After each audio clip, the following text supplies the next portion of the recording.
அன்பான நேயர்களுக்கு வணக்கம். மருதன்வெள்ளி சமுதாய வானொலி 89.6. இன்று உலக மருத்துவர்கள் தினம்.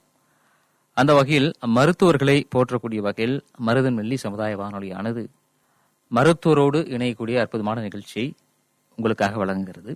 அந்த வகையில் நம்முடைய தருமபுரியில் குறிப்பாக செங்கோடிபுரம் PKP ஹோட்டல் எதிரில் அமைந்திருக்கக்கூடிய doctors Deepak's newborn child care என்ற மருத்துவமனையினுடைய மருத்துவர் டாக்டர் தீபக் அவர்கள் நம்மோடு இந்த சிறப்பு நிகழ்ச்சியில் இணைந்திருக்கிறார். அவரை வரவேற்பதில் மகிழ்ச்சி கொள்கிறது மருதன்வெள்ளி சமுதாய வானொலி. வணக்கம் சார். உலக மருத்துவர் தின நல்வாழ்த்துக்கள். அனைவருக்கும் மருத்துவர் தின நல்வாழ்த்துக்கள். இந்த மருத்துவ தினத்துல என்ன கூப்பிட்டு உரையாடல் செய்யறதுக்கு வாய்ப்பளித்த மருதன்வெள்ளி FMக்கு நன்றி. நம்ம இறைவன் நிகரானவர்கள் மருத்துவர்கள் அப்படின்னு சொல்லுவாங்க. அந்த வகையில இன்றைய தினம் உங்களோட பேசுவதிலும் எங்களுக்கும் மகிழ்ச்சி. நீங்க ஒரு குழந்தைகள் நல மருத்துவர் அப்படின்ற வகையில குழந்தைகளுடைய நலன், ஒரு கை குழந்தையா இருக்கலாம், பிறந்த குழந்தையிலிருந்து இருக்கலாம், அதை பத்தி சொல்லுங்களேன். இப்போ குழந்தைகள் நலன் நம்ம பொதுவா மக்கள் பாக்குறது எப்படின்னா, ஒரு வியாதி வந்தா நம்ம டாக்டர் கிட்ட போலாம், அதை சரி பண்ணிக்கலாம். இதுதான் எல்லாத்துக்கும் ஒரு பேசிக்கா அவங்களோட அடிப்படை அறிவு குழந்தைகள் நலத்தை பொறுத்த வரைக்கும் இருக்கு. நிறைய பேர் எங்க மிஸ் பண்றாங்கன்னா, இப்ப நான் நிறைய இடத்துல போய் பேசும்போதும் இதுதான் சொல்லுவேன், மிஸ்ஸிங் லிங்க்ஸ் இன் சைல்ட்ஸ். அதாவது ஒரு குழந்தையோடைய ஹெல்த்ல, உடல் நலத்துல நம்ம எவ்வளவோ விஷயங்கள் சேர்த்தாலும் அந்த ஒரு பசில்ல ஒரு 3 விஷயத்த நம்ம சேர்க்கலைன்னா அது முழுமையடையாது. அந்த மாதிரி ஒரு 3 விஷயங்கள் என்னென்னு பாத்தீங்கன்னா, ஊட்டச்சத்து, தடுப்பூசி, அப்புறம் குழந்தை வளர்ப்பு முறைகள், பேரண்டிங்னு நம்ம ஆங்கிலத்துல சொல்லுவோம். சோ இந்த 3 விஷயங்களும் நம்ம குழந்தைக்கு ஒழுங்கா கொடுத்தோம்னா அவங்க ஹெல்த் நல்லா இருக்கும். அதன் பிறகு நம்ம வியாதி வந்தா நம்ம போய் டாக்டரை பார்க்கலாம், அதை சரி பண்ணிக்கலாம். சோ இந்த மாதிரி அடிப்படை விஷயங்களை தான் நான் முக்கியமா கான்சென்ட்ரேட் பண்றேன். என்கிட்ட வர பேஷண்ட்ஸ்க்கும் அதை தான் வலியுறுத்துறேன். சோ அதை மக்கள் கொஞ்சம் நல்லா அதை புரிஞ்சுக்கிட்டாங்கன்னா இன்னும் நல்லா இருக்கும். சரி, ஊட்டச்சத்து அப்படின்னு சொன்னீங்க. இந்த 3 விஷயங்கள முதன்மையா சொன்னது ஊட்டச்சத்து. ஒரு பிறந்த குழந்தை, அந்த குழந்தைக்கு ஊட்டச்சத்து அப்படின்னு சொன்னா என்ன சொன்னாங்க? இது இன்னும் கொஞ்சம் முன்னாடி நான் சொல்றேன். பிறந்த குழந்தை நிறைய பேர் அதுதான் கேட்பாங்க, பிறந்த உடனே நம்ம ஊட்டச்சத்து. அது ஆக்சுவலா ஊட்டச்சத்து எங்க இருந்து ஆரம்பிக்குதுன்னா, நம்ம பிரெக்னன்சி டைம், அதாவது பிரசவ காலத்துக்கும் முன்னாடி, இப்ப குழந்தை தாயினுடைய வயிற்றில் இருக்கும்போது அதுக்கும் முன்னாடியும் சொல்லலாம். இப்போ நம்ம கன்செப்ஷன் இப்ப பிளான் பண்றோம், இப்போ கைனகாலஜிஸ்ட் கிட்ட போறாங்க, நாங்க இப்போ பேபி பிளான் பண்றோம் அப்படின்னு சொன்னாலே அவங்க ஒரு ஃபோலிக் ஆசிட் டேப்லெட் எழுதி கொடுப்பாங்க. அது கூட குழந்தைக்கு நியூரல் டியூப் டிஃபெக்ட் வராம இருக்கிறதுக்கு, அவங்க மூளை வளர்ச்சிக்கு, அந்த மாதிரி அப்ப இருந்தே அவங்க ஊட்டச்சத்து ஸ்டார்ட் ஆகுது. சோ ப்ரீ கன்செப்ஷன், அப்புறம் பிரெக்னன்சி பீரியட், பிரசவ காலத்துல அம்மாக்கு நம்ம கொடுக்கக்கூடிய ஊட்டச்சத்து, பிறக்கும் போது நம்ம எப்படி பாத்துக்கிறோம், அந்த டெலிவரி எப்படி கண்டக்ட் பண்றோம், அப்புறம் பிறந்த உடனே அனைவருக்கும் தெரிஞ்சதுதான், நிறைய பேர் ஃபாலோ பண்றதுல தாய்ப்பால் மட்டும்தான் 6 மாதம் வரைக்கும் நம்ம கொடுக்கணும். ஆங்கிலத்தில் எக்ஸ்க்ளூசிவ் பிரஸ்ட் ஃபீடிங்னு சொல்லுவோம். அதை நம்ம செய்யணும். ஸோ குழந்தைக்கு ஊட்டச்சத்துன்னு பாத்தீங்கன்னா, நல்லா இருக்க குழந்தைங்களுக்கு பிரஸ்ட் ஃபீடிங் 6 மாசம் வரைக்கும். இப்போ ஐசியூல அட்மிட் ஆகிற குழந்தைங்களுக்கு தான் வேற விதமா நம்ம கொடுப்போம் ஃப்ளூயிட்ஸ். மற்ற எல்லா குழந்தைகளுக்கும் தாய்ப்பால் மட்டும் 6 மாதம் வரை. 6 மாதத்துக்கு பிறகு அந்த ஊட்டச்சத்தினுடைய தொடக்கம் எப்படி தொடங்கலாம்? நம்ம வீனிங் பீரியட்னு சொல்லுவோம் 6 மாதத்துக்கு அப்புறம். அதுல நிறைய பேர் அந்த அவங்க ஹெல்த் பாதிக்கப்படுற இடம் பாத்தீங்கன்னா அந்த 6 மாசம் தான். இப்ப நிறைய ஒர்க்கிங் மதர்ஸ் இருக்காங்க, அவங்க என்ன பண்ணுவாங்க, 5 மாசத்துலயே தாய்ப்பால் நிறுத்திட்டு காலையில கொடுப்பாங்க, போயிட்டு நைட்டு வரைக்கும் அவங்க ஏதோ ஒரு ஃபுட், புட்டி பால் கொடுக்க ஆரம்பிச்சிருவாங்க, பிஸ்கெட்ஸ் கொடுக்க ஆரம்பிச்சிருவாங்க. அங்க நிறைய பிரச்சனைகள் வருது. சோ 6 மாசம் வரைக்கும் நான் எந்த தாய்மார்களையுமே நான் லீவ் எடுத்துக்க தான் சொல்றேன். நீங்க ஜாயின் பண்றதா இருந்தா 6 மாசத்துக்கு அப்புறம் ஜாயின் பண்ணிக்கோங்க. அதுக்கப்புறம் என்ன பண்ணலாம், அரிசி கஞ்சி, நம்ம வீட்டுல செய்யற நார்மல் ஃபுட்ஸே போதும். அரிசி கஞ்சி, சத்துமாவு கஞ்சி, அதுல ஸ்டார்ட் பண்ணிட்டு கொஞ்சம் கொஞ்சமா நம்ம மற்ற விஷயங்கள், இப்போ உருளைக்கிழங்கு கேரட் வேக வச்சு மசிச்சு கொடுக்கறது, ஒவ்வொரு வாரம் ஒவ்வொரு ஃபுட்டா நம்ம தொடங்கிட்டே வரலாம். கண்டிப்பா கொடுக்க கூடாதுன்னு பாத்தீங்கன்னா, பிஸ்கெட்ஸ் கொடுக்க கூடாது. அதே மாதிரி புட்டியில மாட்டுப்பால் கொடுக்க கூடாது. பவுடர் பால், பாலாடையில அது சப்ஸ்டியூட். பட் அது எப்பயாவது தாய்ப்பால் கிடைக்காத பட்சத்துல மட்டும்தான். இது எவ்வளவு காலம் இந்த உணவுகள் ஒரு குழந்தையினுடைய? இது ஒவ்வொரு காலகட்டம். இப்ப நான் சொன்னதெல்லாம் 6-7 மாசத்துல தொடங்கி, அப்புறம் ஒரு 8 மாசம் வரும்போது நம்ம சாதமே மிக்சியில் அடிச்சு கொடுக்கலாம். அப்புறம் ஒரு 9-10 மாசம் வரும்போது இன்னும் நம்ம சாதத்தை அப்படியே கூட அவங்களுக்கு எப்படி கன்சிஸ்டன்சி அவங்க எடுத்துக்கிறாங்களோ அந்த மாதிரி கொடுத்துடலாம். ஒரு வயசுக்கு அப்புறம் நம்ம பிளேட்ல என்ன சைவாசி உணவுகள் இருக்கோ அது எல்லாமே அவங்களுக்கு நம்ம கொடுக்க ஆரம்பிக்கலாம். After 1 year. இந்த 1 வருஷம் குழந்தைங்களை வளர்க்கறது அப்படின்றது கொஞ்சம் குரூசியலான ஒரு பீரியட் அப்படின்னு சொல்லுவாங்க, கடினமான ஒரு காலகட்டம் அப்படின்னு சொல்லிட்டு. அது ஏன் அந்த மாதிரியான சொல்லக்கூடிய காலகட்டம்? ஏன்னா அப்ப அவங்களுக்கு இன்ட்ரெஸ்ட் வந்து ஃபுட்ல இருந்து மாறி விளையாட்டு அதிகமாகும். ஸோ ஒழுங்கா சாப்பிட மாட்டாங்க, அவங்களா இன்ட்ரெஸ்ட் எடுத்து சாப்பிட மாட்டாங்க. அதே மாதிரி அந்த டைம்ல அவங்களோட பிரெயின் growth, பிசிக்கல் growth எல்லாமே ஒரு அதிகமா இருக்கும். அதை வந்து நம்ம கரெக்டான முறையில பராமரிச்சோம்னா எல்லாமே சூப்பரா இருக்கும். நாம கொஞ்சம் கேர் எடுக்காம விட்டோம்னா அவங்க பிசிக்கல் ஹெல்த், உடல்நலம், மனநலம் ரெண்டுமே பாதிக்கப்படும். அதுக்கு பேரண்ட்ஸ் என்ன பண்ணணும், சாப்பாடை பொறுத்த வரைக்கும், நியூட்ரிஷனை பொறுத்த வரைக்கும் அவங்க முதல்ல அவங்களுக்கு ஒரு இன்ட்ரெஸ்ட் டெவலப் பண்ணணும். இப்ப டிவி பார்த்துட்டு மொபைல் பார்த்துட்டு ஊட்டுறது, ஏதோ ஒண்ணு அவங்க கையில கிடைச்சது இட்லி தோசை சோறு ஏதோ ஒண்ணு ஊட்டிட்டு போறது அப்படி இல்லாம, நான் எப்பயுமே சொல்லுவேன், நாமளே ஒரு கடைக்கு போறோம்னா நம்ம அலக்காட்டோட பஃபே கலர் கலரா ஒரு நல்ல 10 ஐட்டம் இருந்தா விரும்புவோம்.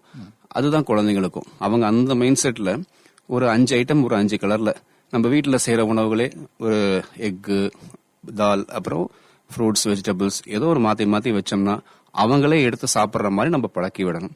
அது ஃபுட்டை பொறுத்த வரைக்கும்.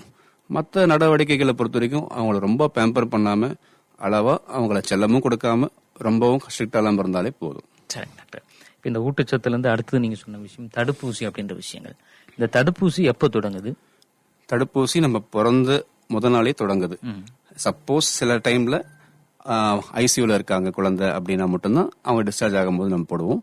பிறந்த முதல் நாளே அம்மா பால் ஊசின்னு சொல்லுவோம், போலியோ சொட்டு மருந்து, ஹெப்பாட்டிட்டிஸ் பி, மஞ்சள் காமாலை பிக்கு ஒரு தடுப்பூசி. இது போட்டு முடிச்ச உடனே 1.5 மாசம், 2.5 மாசம், 3.5 மாசம். அப்புறம் நம்ம தடுப்பூசி அட்டவணை வந்து நம்ம கவர்மெண்ட்ல இல்ல பிரைவேட் டெலிவரினாலும் கொடுத்துருவாங்க. அந்த அட்டவணையில பார்த்து நம்ம ஃபாலோ பண்ணாலே போதும். நிறைய பேருக்கு அந்த கவர்மெண்ட்ல போடலாமா பிரைவேட்ல போடலாமா இதுதான் பெரிய கன்ஃபியூஷனா இருக்கும். நான் முடிஞ்ச அளவுக்கு அவங்க கவர்மெண்ட்ல போட்டுக்கிறதே ஓகேன்னு சொல்லுவேன். அந்தந்த காலகட்டங்களுக்கு இப்போ ஒரு ஃப்ளூ எபிடமிக் வருது, அப்ப பிரைவேட்ல போய் ஒரு ஃப்ளூ வேக்சின் போட்டுக்கலாம். இல்ல அங்க போடாத சில வேக்சின்ஸ் எல்லாம் இருக்கு, டைஃபாய்டு, காமால, சிக்கன் பாக்ஸ். அப்ப அவங்க சீசன் அந்த மாதிரி வருது அப்படிங்கும் போது அதை மட்டும் வலியுறுத்துவேன். அதுவும் அவங்க விருப்பப்பட்டாதான். சோ ஜிஹெச்ல போட்டுக்கிறதும் இருக்கட்டும், கூட அப்பப்ப தேவைக்கு ஏற்ப நம்ம பிரைவேட்லயும் சேர்த்து போட்டுக்கலாம். சரி, இதனுடைய காலகட்டங்கள் என்ன, எந்த மாதிரியான காலகட்டங்கள்? இப்போ நான் சொன்ன மாதிரி 9 மாசம், இப்போ 1.5, 2.5, 3 மாசத்துல முத்தடுப்பு ஊசின்னு சொல்லுவோம். அதன் பிறகு 6 மாசத்துக்கு அப்புறம் நம்ம சளின்னு சொல்லக்கூடிய ஃப்ளூ தடுப்பூசி போட்டுக்கலாம். 9 மாசத்துல மீசல்ஸ், தட்டம்மை ஊசி போடலாம். அதன் பிறகு டைஃபாய்டு, ஒவ்வொரு மாசத்துக்கு ஒவ்வொன்னு, அப்படியே ஒரு வயசு முடியும் போது காமாலையே, அந்த மாதிரி அடுத்தடுத்து ஒரு 4-5 ஊசிகள் இருக்கு. அது டிபெண்ட்ஸ் தான், அவங்க எது தேவையோ போட்டுக்கலாம். 1.5 வயசுல திருப்பியும் அந்த பூஸ்டர், முத்தடுப்பு பூஸ்டர் ஜிஹெச்ல போடுவாங்க. எந்த வயது வரைக்கும் இந்த தடுப்பூசி வந்து இருக்குங்க? இது 1.5 வயசுல நம்ம ஒரு பூஸ்டர் போட்டுட்டு 5 வயசுல திருப்பி ஒரு பூஸ்டர் போடணும். 5 அடுத்து 10 வயது. சோ அந்த 5, 10ல ஒவ்வொரு தடவை போட்டா போதும். சில டைம் 5ல போடும் போது MMR தட்டம்மைக்கும் ஒரு பூஸ்டர் சேர்த்து போடுவோம், 2 போடுவோம் 5ல. 10ல ஒரே ஒரு வேக்சின் போட்டா போதும். அதன் பிறகு அவங்களுக்கு பெருசா தடுப்பூசிகள் தேவையில்லை. எப்பயாவது அடிப்பட்டா நம்ம டிடி மட்டும் போட்டுக்கலாம். சரி, சில நேரங்களில் குழந்தைங்கள இருக்கும்போது பெற்றோர்கள் கவனத்தோடு இந்த தடுப்பூசியை போடுறாங்க. இப்போ நீங்க சொன்ன மாதிரி இந்த 5 வயசு 10 வயசு போகும்போது அவங்க காலப்போக்கில் சில நேரங்களில் மறந்து போறதுக்கான வாய்ப்புகள் இருக்கு. இந்த மாதிரியான சந்தர்ப்பங்கள் இருக்குங்களா? அப்படி இருந்தா அதை எப்படி என்ன செய்யணும்? அவங்க மிஸ் பண்ணிட்டா கூட அவங்க எதுவும் பதட்டப்பட தேவையில்லை. ஐயோ நம்ம மிஸ் பண்ணிட்டோமே, இப்போ அந்த டைம்ல போடலையேன்னு நினைக்க தேவையில்லை. மறுபடியும் அவங்க குழந்தைங்க டாக்டர் கிட்ட போய் காமிச்சாங்கன்னா அது திருப்பியும் அந்த அட்டையில திருப்பி எந்தெந்த டேட்னு எழுதி கொடுப்பாங்க. மிஸ் பண்ணதை அப்ப தாராளமா போட்டுக்கலாம். அது ஒன்றும் அவங்க இந்த டைம்குள்ளாரதான் போடணும்னு ரொம்ப ஸ்ட்ரிக்டாலாம் எதுவுமே கிடையாது. ஒரு சில ஊசிகள் அப்படி இருக்கு, அதை மட்டும் அவாய்ட் பண்ணிட்டு மற்றதெல்லாம் நம்ம போட்டுக்கலாம். சரி, ஒருவேளை போட்டோமா போடலையா அப்படின்னு மறந்துட்டாங்க, இந்த மாதிரியான இது அந்த மாதிரி சந்தர்ப்பங்களும் இருக்கு. அப்ப வந்து நம்ம ஒரு சில ஊசிகள் மறுபடியும் போட்டாலும் தப்பு இல்லை, அதை நம்ம போட்டுருவோம். பட் ஒரு சில ஊசிகள் ஒரு தடவை தான் போடணும் இருக்கு, அந்த மாதிரி ஊசிகள் நம்ம அவாய்ட் பண்ணிடுவோம் பெட்டர். சோ எல்லாமே அவங்க என்ன ஊசி அந்த அட்டையில விட்டுருக்காங்க அதை பொறுத்துதான். சோ அப்போ வந்து கவனங்கள் வந்து பெற்றோர்கள் வந்து இருக்கணும், தடுப்பூசியில இருக்கணும், கண்டிப்பா இருக்கணும். பேசிக் தடுப்பூசிகளாவது போட்டுக்கணும். பேசிக் அப்படின்னு போது ஜிஹெச்ல கவர்மெண்ட்ல கொடுக்குற அந்த அட்டவணையில இருக்கிற தடுப்பூசிகள் கண்டிப்பா போட்டுக்கோங்க. 1.5 வயதுக்குள்ள இருக்கு. ஆமா, 1.5 வயதுக்குள்ள இருக்கிறது. 5 வயசுலயும் ஒரு ஊசி தான், அது அவங்க ஒரு நாள் ஸ்பெண்ட் பண்ணி இது பண்ணா கூட அந்த ஒரு ஊசி போட்டுக்கிட்டா நல்லா இருக்கு. இந்த தடுப்பூசிகளை பத்தி பேசுங்க. அடுத்தது வளர்ப்பு முறைகள், மிக முக்கியமான ஒரு பார்ட் அப்படின்னு சொன்னா ஒரு குழந்தைகளுடைய வளர்ப்பு முறை அப்படின்னு சொல்லலாம்.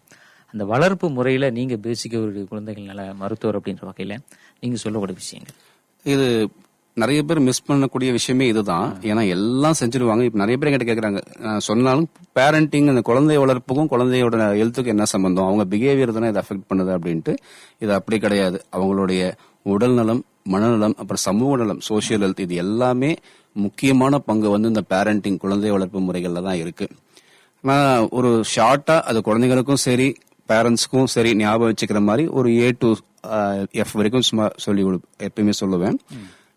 A for active and appreciate. தமிழ்ல சொன்னோம்னா குழந்தை எப்பயுமே ஆக்டிவா இருக்கணும். ஒரு 2 மணி நேரமாவது அவுட்டோர் ஆக்டிவிட்டிஸ் அவங்க விளையாடணும். அப்புறம் அப்ரிஷியேட், உங்க குழந்தை ஒரு சின்ன விஷயம் நல்லதா பண்ணாலுமே அவங்களுக்கு மோட்டிவேட் பண்ணி அதை பாராட்டி பழகுங்க. அது அவங்களுக்கு ரொம்ப ரொம்ப ஒரு கான்பிடன்ஸ் கொடுக்கும். அடுத்து B ஃபார் புக் ரீடிங். உங்க குழந்தையோட 1 மணி நேரமாவது அப்பாவோ அம்மாவோ, அது எந்த புக்ஸா வேணா இருக்கலாம், தினமும் 1 மணி நேரம் அந்த புக் ரீடிங் ஹேபிட் இருந்தா அது உங்க குழந்தைக்கு ரொம்ப ரொம்ப நல்லது. அப்புறம் C, கம்பேர் பண்ணவே பண்ணாதீங்க. உங்க பக்கத்து வீட்டு பையன், உங்க கிளாஸ்ல இன்னொரு பையன் அதிகமா மார்க் எடுக்கிறான், உங்க குழந்தைக்கு காம்படிஷன் அவன் மட்டும்தான், அவன் தான் அவனுக்கு போட்டி. சோ போன தடவைக்கு இந்த தடவை எப்படி பண்ணிருக்கான் அதை பொறுத்து மட்டும் அவங்க கிட்ட டிஸ்கஸ் பண்ணுங்களே ஒழிய கம்பேர் பண்ணவே கூடாது. அப்புறம் D ஃபார் டேடிஸ் டைம். ஒவ்வொரு குழந்தைக்குமே அவங்க அப்பாவோட பங்கு ரொம்ப ரொம்ப அதிகமா இருக்கு. அவர் வேலையை முடிச்சுட்டு வந்து 1 மணி நேரம் ஸ்பெண்ட் பண்ணா கூட போதும். ஆனா அந்த 1 மணி நேரம் குவாலிட்டி டைம் அவங்க குழந்தைங்க கூட ஸ்பெண்ட் பண்ணணும். அப்புறம் E ஃபார் எமோஷன்ஸ். ஒவ்வொரு குழந்தைக்குமே எமோஷன்ஸ் இருக்கு. நம்ம அதை புறக்கணிச்சிடுறோம், உதாசீனப்படுத்திடுறோம். அதனால அவங்களுக்கும் எமோஷன்ஸ் இருக்கு. அதுக்கு நம்ம மதிப்பு கொடுத்து அவங்க கூட உட்காந்து ஷேர் பண்ணணும் சில விஷயங்கள். அடுத்து F ஃபார் ஃபேமிலி மீல். ஒரு மீலாவது வீட்டுல இருக்க தாத்தா பாட்டி அம்மா அப்பா எல்லாரும் சேர்ந்து சாப்பிடுற மாதிரி ஒரு பழக்கத்தை ஏற்படுத்திக்கணும். அப்புறம் good habits. G for good habits. முதல்ல எல்லா நல்ல பழக்கங்களையும் நாம வீட்டுல செய்யணும். இப்ப நாம 2 தடவை பிரஷ் பண்றோமா, நாம மொபைல் யூஸ் பண்றது இல்லையா அவங்க முன்னாடி, அதெல்லாம் பண்ணிட்டு அவங்க கிட்ட சொல்லணும், நீ மொபைல் யூஸ் பண்ணாத, 2 தடவை பிரஷ் பண்ணு. அது நம்ம உதாரணமா இருக்கணும். அடுத்து H ஃபார் ஹோம்ஒர்க். ஹோம்ஒர்க்கு குழந்தைங்க தான் பண்ணணும். நாம கைட் பண்ணலாமே ஒழிய நிறைய பேர் என்ன பண்றாங்க, அவங்களே பண்ணி கொடுத்துருவாங்க. ஹோம்ஒர்க்குங்கிறது உங்க குழந்தையோட இண்டிவிஜுவாலிட்டி, ஸ்கில்லை டெவலப் பண்றதுக்காக வருது. அடுத்த தொடர்பா I ஃபார் இண்டிபெண்டன்ட். உங்க குழந்தை இண்டிபெண்டன்ட் ஸ்கில்ஸை வந்து இப்ப இருந்தே பழக்குங்க. ஒரு சின்ன சின்ன விஷயங்கள், அவங்க பெட் மேக் பண்றது, அவங்க தட்டை அவங்களே எடுத்து வாஷ் பண்றது, அந்த மாதிரி விஷயங்களை இப்ப இருந்தே என்கரேஜ் பண்ணலாம். அடுத்து J ஃபார் ஜட்மெண்ட். உங்க குழந்தை எல்லா விஷயத்தும் நீ பண்றது தப்பு, திட்டிக்கிட்டே இருக்காதீங்க, அவங்களை ஜட்ஜ் பண்ணாதீங்க. அவங்க குழந்தைங்க தான், அவங்கள குழந்தைங்களாவே இருக்க விடுங்க. அவங்க அந்த மிஸ்டேக்ஸ்ல இருந்து லேர்ன் பண்ணட்டும். ஸோ இந்த மாதிரி ஒரு பேசிக்கா சில திங்ஸை அவங்க கிட்ட சொல்லுவோம். அந்த குழந்தைக்கு ஸ்பெசிஃபிக்கா ஏதாவது தேவையா இருக்கும் போது அதையும் நம்ம வலியுறுத்தி சொல்லுவோம். ஸோ இந்த மாதிரி திங்ஸ் சொல்லும் போது அவங்க நிறைய பேர் அது இம்ப்ரூவ்மெண்ட்டே வந்திருக்குன்னு கூட நம்மளுக்கு ஃபீட்பேக் கொடுத்துருக்காங்க. டாக்டர், இப்போ இந்த அவங்களுடைய மனநிலையை புரிஞ்சுக்கிறதுல கொஞ்சம் சிரமங்கள் இருக்கு. அவங்க என்ன மாதிரி பிஹேவ் பண்றாங்க, எப்படி இருக்காங்க அப்படின்றதுல ஒரு குழந்தைகளை நடத்துறது அப்படின்றது பெற்றோர்களுக்கு ஒரு பெரிய சவாலா இருக்கு. சரி விட்டுலாமா அப்படின்னு பார்த்தாலும் அதே பழகிடுவாங்க அப்படின்ற மாதிரி இருக்கு. கொஞ்சம் ஏதாச்சும் நம்ம ரொம்ப அழுத்தம் கொடுத்தாலும் அவங்களுக்கு ஏதாச்சும் மனநிலை பாதிக்கப்படுமா அப்படின்ற மாதிரி இருக்கு. இந்த மாதிரி சூழல்களில் பெற்றோர்கள், குறிப்பா தாத்தா பாட்டி, ஒரு கூட்டு குடும்பத்தில் இருக்கக்கூடியவங்க எந்த மாதிரிலாம் அவங்க ஹேண்டில் பண்றதுங்க? இப்ப முக்கியமான விஷயம் வந்து ஷேரிங். இப்ப நம்ம வந்து வீட்டுக்கு அம்மா அப்பா எல்லாருமே இருக்கோம். ஆனா நம்ம குழந்தைங்களை கூப்பிட்டு என்ன பிரச்சனை, உனக்கு என்ன விஷயம், நீ என்கிட்ட எல்லாம் ஃப்ரெண்ட்லியா ஷேர் பண்ணலான்னு சொல்ற பேரண்ட்ஸ் ரொம்ப ரொம்ப கம்மி. அதுதான் ரொம்ப ரொம்ப முக்கியம். அவங்க கிட்ட நம்ம நல்லதும் சரி கெட்டதும் சரி நாம அவங்க கிட்ட ஷேர் பண்ணி ஒரு பாசமா பேசினாதான் அவங்க அவங்களுடைய ப்ராப்ளம்ஸ் நம்ம கிட்ட ஷேர் பண்ணுவாங்க. அப்படி ஷேர் பண்ணும்போது சின்ன சின்ன விஷயங்கள் அவங்களை அப்படியே மறந்துடுவாங்க. அந்த அழுத்தம்லாம் அப்படியே கம்மியாயிடும். நாம எதுவுமே பண்ணாம விட்டாதான் அந்த அழுத்தம் அவங்களுக்கு அந்த டிப்ரெஷன் அதிகமாகி வேற சில விஷயங்கள்லாம் கூட தூண்டது காரணமா இருக்கும். ஸோ அதனால எப்பயுமே பேரண்ட்ஸ் அவங்க குழந்தைங்க கூட ஜாலியா இருங்க, ஃப்ரெண்ட்லியா இருங்க, டைம் ஸ்பெண்ட் பண்ணணும். ஒரு நாளைக்கு கொஞ்ச நேரமாவது அம்மாவும் அப்பாவும் அவங்க கூட ஸ்பெண்ட் பண்ணணும். அது ரொம்ப ரொம்ப முக்கியம். சரிங்க டாக்டர். இப்போ நிறைவா இது ஒரு நல்ல நாள், மருத்துவர்கள் தினத்துல குழந்தைகளுக்கும் பெற்றோர்களுக்கும் இருக்கக்கூடிய அந்த உறவு எப்படி இருக்கணும், என்ன செய்யணும்? இது வந்து குழந்தைகளுக்கு பெற்றோர்கள் கடவுள் தான் நம்ம நிறைய பேர் சொல்லி இது பண்றோம். அது உண்மைதான். குழந்தைகளுக்கு பெற்றோர் தான் கடவுள், பெற்றோர்களுக்கு குழந்தைகள் தான் கடவுள். சோ அவங்கள பத்திரமா பாத்துக்கணும். அதாவது பாத்துக்கணுங்கிறது வந்து நம்ம இப்ப நான் சொன்னதுதான், ஓடி நம்ம சம்பாரிச்சுட்டு அவங்க கூட நம்ம நேரம் செலவிடாம அவங்க கூட ஒரு அன்பா பரிமாறிக்காம இருக்கிறது கிடையாது. நீங்க சம்பாரிங்க, ஓடுங்க, அதெல்லாம் ஒரு விஷயம். குடும்பத்துக்காக அதை வந்து டைம் செலவிடுங்க. அந்த அன்பை வந்து பரிமாறுங்க. நம்ம நிறைய பேர் வெளியில வந்து நல்லா ஸ்ட்ரிக்ட் ஆஃபீஸா இருப்பாங்க. அப்படி இருந்து எந்த பயனும் இல்லை. கேட்டா நான் உள்ளுக்குள்ள பாசம் வச்சிருக்கேன்னு சொல்லி எந்த பிரயோஜனமும் கிடையாது. ஸோ பெற்றோர்கள் அவங்க இருக்கிற எமோஷன்ஸை வெளிப்படையா குழந்தைங்க கிட்ட காட்டணும்னா குழந்தைங்க மேல தப்பு சொல்லவே கூடாது. நாம என்ன செய்யறோமோ அதை தான் குழந்தைங்க நமக்கு திருப்பி செய்வாங்க. அப்ப குழந்தைங்க கண்டிப்பா அவங்களும் அந்த எமோஷன்ஸ் நம்ம கிட்ட காட்டுவாங்க. இந்த 2 பேரோட உறவு வந்து இந்த கடவுளுங்கிறதையும் மீறி அது ஒரு புனிதமான பந்தமா இருக்கும். சரிங்க டாக்டர். நிறைவா இன்னைக்கு இருக்கக்கூடிய கல்வி முறை இதனுடைய தாக்கம் அது எப்படி அந்த சின்ன வயசு குழந்தைங்களுக்கு அது ஏற்றுக்கக்கூடிய அளவுல இருக்கா? என்ன செய்யலாம்? இப்ப கொஞ்சம் காம்ப்ளிகேட்டடா தான் இருக்கு. இப்ப நாங்க இருந்த காலத்துலலாம் எங்களுக்கு என்ன படிக்கணும்னா தெரியும். என்ட்ரன்ஸ்னா இதை படிச்சா டாக்டர் ஆகலான்னு எங்களுக்கு தெரியும். இப்ப நீட் படிக்கிறதா 12th எதுக்கு எழுதுறாங்கன்னு சில பேருக்கு தெரியாம தான் இருக்கு. அந்த மாதிரி இந்த கன்ஃபியூஸ்டா தான் இருக்காங்க. இருந்தாலும் படிப்பு ரொம்ப ரொம்ப முக்கியம். அதனால படிப்பை நான் என்னைக்குமே வேண்டாம்னு சொல்ல, இம்பார்ட்டன்ஸ் கொடுங்க. பட் படிப்புங்கிறது உங்க குழந்தையோட ஓவரால் இது ஃபியூச்சர்ல ஒரு பங்கு தான். நான் ஒவ்வொரு தடவையும் வலியுறுத்துறது, படிப்பு ஒண்ணுனா அதுக்கு ஈக்குவல் இம்பார்ட்டன்ஸ் அவங்க குழந்தையோட எக்ஸ்ட்ரா கரிக்குலர் ஆக்டிவிட்டிஸ், அவங்களுக்கு ஸ்போர்ட்ஸ் ஏதாவது பிடிச்சிருந்தா ஆட விடுங்க. கிரியேட்டிவிட்டி, உங்க குழந்தைங்களுக்கு கிரியேட்டிவா ஏதாவது செய்யறாங்க, கவிதை எழுதுறாங்க, வரைகிறாங்க, இல்ல நிறைய விஷயங்கள் இருக்குன்னா அதை என்கரேஜ் பண்ணுங்க. நான் 3த்துக்குமே அவுட்டோர் ஸ்போர்ட்ஸ், கிரியேட்டிவிட்டி, எஜுகேஷன் 3த்துக்குமே ஈக்குவல் இம்பார்ட்டன்ஸ் தர சொல்றேன். உங்க குழந்தை எதுல சக்சீட் ஆகுதோ அதில் என்கரேஜ் பண்ணி அதில் அவங்கள வளர்த்து விடுங்க. அவ்வளவுதான். நன்றி டாக்டர். இந்த ஒரு நல்ல நிலையத்துக்கு வந்து நேயர்களுக்காக குறிப்பாக குழந்தைகள் நலன் குறித்து பேசியமைக்காக மருதநெல்லி சமுதாய வானொலியின் சார்பாக அன்பான வாழ்த்துக்கள்.